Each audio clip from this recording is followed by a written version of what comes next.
What if we told you that sometimes the best treatment recommendation is no treatment at all, and that most prosthodontists spend their days fixing other dentists' mistakes rather than doing new procedures? Today, our prosthodontists at North Texas Dental Surgery are pulling back the curtain on their actual decision-making process.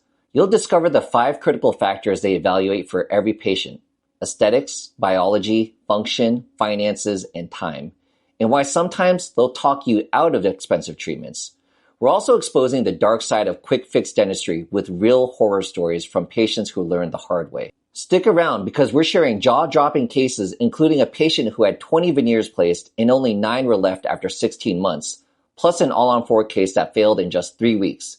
These real examples will show you exactly what red flags to watch for when choosing your dental team. Okay, so I have a question for you guys. So a lot of times when patients step into a surgical practice, they think that every solution, that a person like me is going to be biased, that every solution is going to basically require an implant.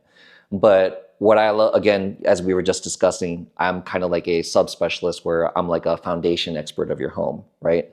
But prosthodontists are flexible in any direction because you guys listen to what the patient's main desire is, and you also take into account what they currently have in their mouth. But we know that obviously we can send a patient in any direction, right? We can maybe do some crowns or veneers or do like a few individual implants, or if the situation is bad enough that they need a solution like a FP1 fixed arch or an FP3 fixed arch, meaning, all-on-4 or 3-on-6, all these different types of options. So taking a step back, what are your guys, what's your kind of like thought process or decision tree in regards to how you evaluate in what direction you send a patient? So, first off, obviously, when the patient comes in, we do a thorough exam in terms of we take x-rays, we take CBCT, the 3D x-rays, and kind of try to assess what the status quo is, right? We try to see how many teeth are salvageable, and if they are salvageable, what value do they bring, not just to us, but to the patient's long-term success. Right. Because if the patient's teeth are like a roller coaster and they're going all over the place, even if they have 4 or 5 teeth, right, they aren't able to function for like 30, 40 years. What's the value of saving those teeth and keeping them as is and just restoring them as is? It's not aesthetic, it's not functional, patient's not happy with it, right? So that's where we kind of obviously have to get the patient's expectations. What do they want at the end of the day?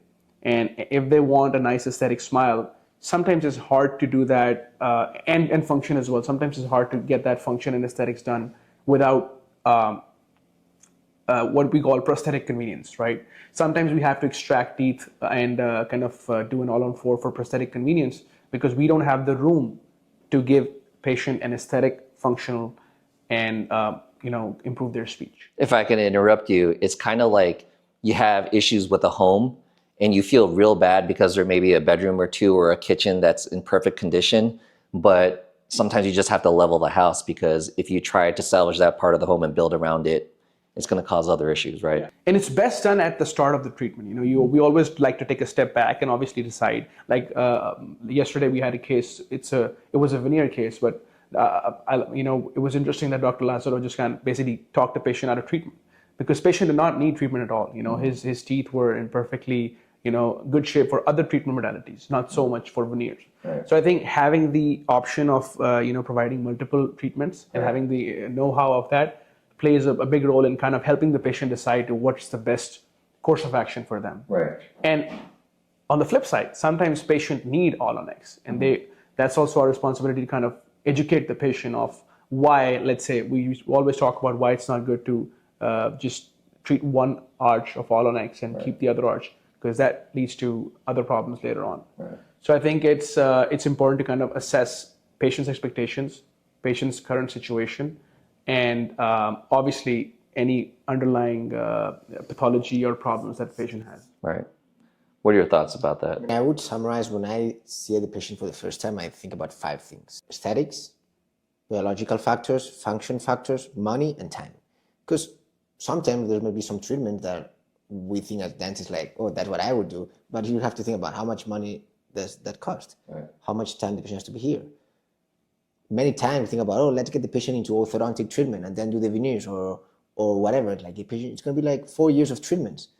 Patient doesn't want that. Right. So I think we have to balance all of that, and what Dr. Said was saying too, thinking about the patient's aesthetics, how they want the teeth to look. That's very important. Listen to the patient, and then look at the patient's function. There's patients that come here with the teeth that are all like worn, and like you're like, wow, I have to think about which material to put in the patient's mouth because they're gonna break it.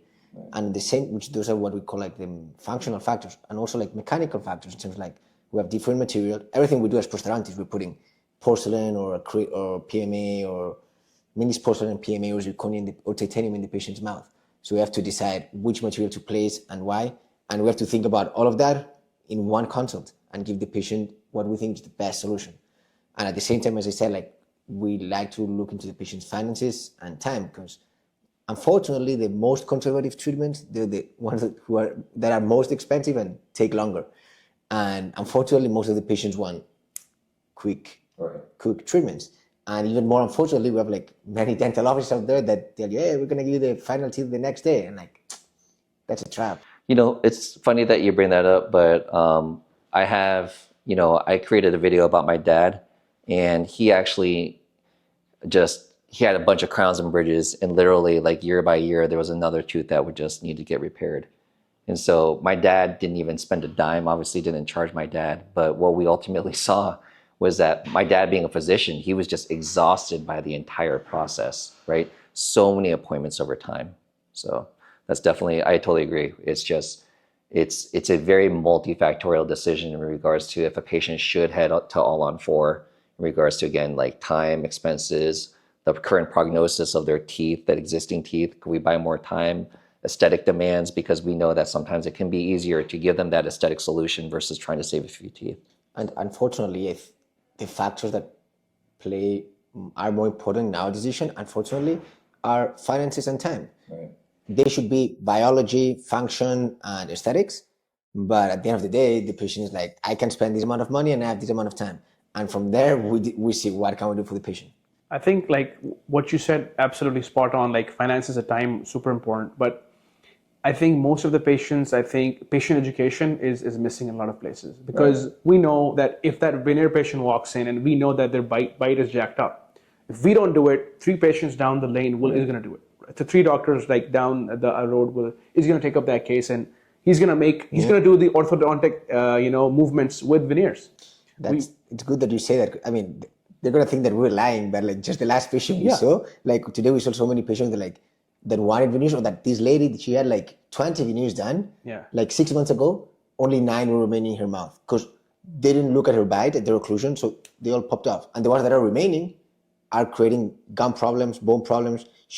Everything's bleeding, everything's inflamed.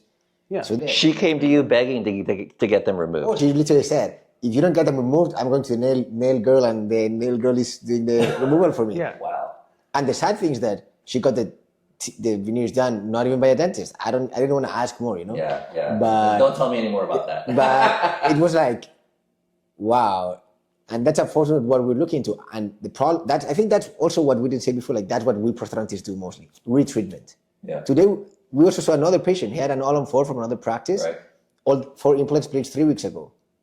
We told the patient, like, the implants are shallow, the implants are outside of the bone, and they didn't resect enough bone. Like, you need to start from zero. And that's sad that most of the patients we see are like retreatment, 5 months and 3 weeks. Right. It's not even retreatment at 20 years. Like the patient definitely, for that practice, whoever does those veneers to correct bigger problems, they have great before and after photos, right? But that's just a cross section that doesn't really show much. What I saw today, I don't think that's not even a good after. But like I think even if you get good aesthetics, like Dr. Cho was saying, it's so important to balance aesthetics, function, and phonetics, and long-term health, right?